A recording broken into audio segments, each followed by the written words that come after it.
Geser dulu nih ke Pak Adel. Pak Adel. Ya, terima kasih. Ada yang kemudian bersuara bahwa program tersebut sangat luar biasa, dibutuhkan oleh masyarakat, terutama oleh anak mereka. Tapi Anda berbeda ya, boleh diceritakan Pak Adel? Jadi begini, ini sebetulnya kalau saya lihat sebetulnya ini ibu ini putus asa. Udah nggak sanggup lagi ngurus anak, saking bandelnya. Beliau putus asa, negara juga gagal dalam mewujudkan tujuan pendidikan, akhirnya ya sudah dimiliterkan saja. Lalu masuklah barak militer, digundulin, pakein baju militer, suruh merangkak di jalan becek, diajarin baris berbaris, yel-yel. Pertanyaannya adalah apa hubungan itu semua dengan tujuan pendidikan yang memanusiakan manusia? Ya kan? Jadi disiplin, oke lah disiplin, nggak nakal, jadi rajin dan lain sebagainya. Itu sebetulnya menuntut kesadaran. Nah kesadaran itu dibimbing. Anak-anak ini adalah manusia sebagai subjek, bukan tanah liat yang bisa dibentuk atas kemauan orang tua atau gubernur, bukan. Jadi saya melihat ini, program ini adalah kemauan orang tua dan kemauan gubernur, tanpa memperhatikan kemauan anak. Pernah nggak ibu tanya, kenapa sih kamu main game terus? Kenapa sih kamu nggak mau belajar? Apa masalah kamu? Kamu kurang apa? Ayo dong cerita. Langsung dijawab aja Bu, langsung dijawab aja Bu. Ngobrol sama mama, sebentar saya belum selesai. Ngobrol sama mama. Harusnya ditanya dong, apa kemauan murid ini, kemauan anak sebagai subjek, bukan objek. Mereka ini bukan tanah liat yang dibentuk semau kita. Mereka punya bakat, punya minat, punya kemauan yang diberikan oleh Tuhan.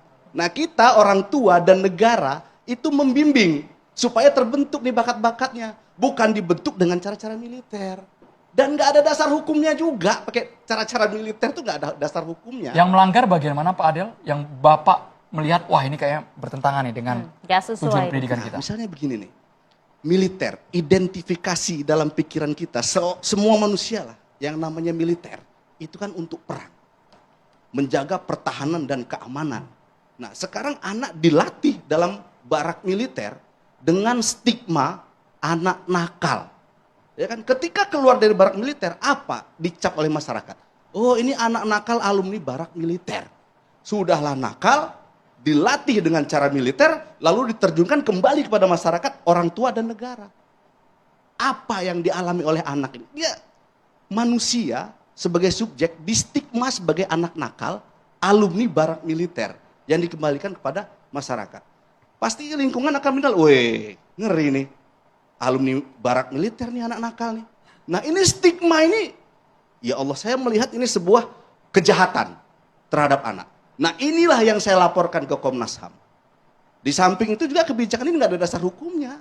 Pasal 30 Undang-Undang Dasar 1945, tugas militer itu adalah mempertahankan NKRI, melawan disintegrasi bangsa. Nggak ada satupun pasal yang memberikan kewenangan atau legitimasi militer untuk ikut serta dalam membentuk karakter anak. Nggak ada. Negara-negara maju yang pendidikannya maju nih, Finlandia dan lain sebagainya, nggak ada satupun menggunakan instrumen militer. Ini Deddy Mulyadi nggak paham ini falsafah. Jangankan Deddy Mulyadi, jangankan ibu-ibu ini ya, Deddy Mulyadi aja nggak paham tentang falsafah. Jadi saya nggak perlu mendebat ibu ini. Jadi ini kalau pendapat ibu ini begini-begini ya wajar-wajar saja. Tapi kalau alasannya seperti ini, Pak Adel, ini karena anaknya sudah membangkang, susah diatur, tidak bisa lagi dikendalikan, nakalnya udah tidak rasional. Bisa diterima itu Pak? Tugas orang tua. Coba solusinya menurut tugas Bapak itu gimana?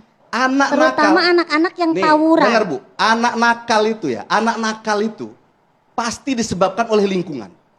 Nggak mungkin anak dari lahir sudah ditakdirkan nakal, nggak ada. Anak nakal, bandel dan lain sebagainya itu pasti karena bentukan lingkungan.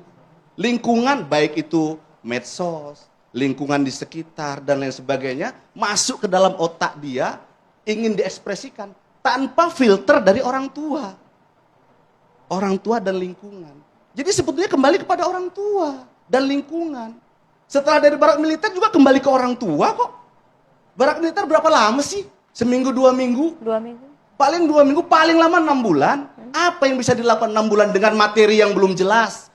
Belum tapi diuji. Kan belum ada hasilnya juga ya. Berarti anak jadi kelinci percobaan Bu. Nggak boleh anak jadi kelinci percobaan. Kalau gagal gimana? Nggak bisa. Anak kok jadi kelinci percobaan. Kalau Ngeri. itu ada hasilnya dulu, itu kan bukan buat kelinci percobaan, Pak. Itu kan buat antara berhasil atau mereka-mereka. tidak. Kita nggak tahu Nah berhasil terus atau kayak tidak. negara ini anak yang tawuran, anak yang apa selama ini kemana? Negara ini kemana? Nah, Anak-anak berarti yang kan yang gagal saya bilang tawuran. tadi negara dan orang tua. Nah, negara Bukan itu kan tugas identiknya militer. sama pemimpin. Nah, mungkin dengan jalannya pemikiran Pak Mulyadi itu sebagai seorang Iya, pemimpin betul. mengatasinya caranya dengan seperti itu, Pak. Betul. Oke. Kita sepakat. Punya anak pingin yang minat bakatnya tumbuh, anak yang rajin, disiplin dan lain sebagainya. Betul, saya sepakat dengan tujuan itu. Tujuan Kak Seto, tujuan Bapak-bapak, tujuan Deddy Mulyadi. Ingin membentuk atau membina anak Oke. menjadi anak baik, berkarakter, berdaya saing dan lain sebagainya. Tapi Cuman caranya yang caranya salah. jangan pakai militer. Oke. Polisi aja nggak mau kok, karena polisi tahu itu nggak ada dasar hukumnya, bukan tupoksi. Diserahkan ke militer. Kalau kemudian tujuannya baik gitu ya Bu, Maaf ya, caranya salah kalau misalnya katanya. apa nggak pakai cara militer. Dari zaman ke zaman itu SMK itu selalu tawuran dan tawuran. Mana solusinya sampai Mana solusinya sekarang? sesalahnya hanya dicata demokrasi Bapak Ibu ditahan Mana dulu ya. solusinya sampai Ditahan sekarang? sabar Sabar dulu dulu, Bapak Ibu. Ibu ya. Narasumber belum ribut, orang tua udah saling ribut. Itu Sesalahnya. dia.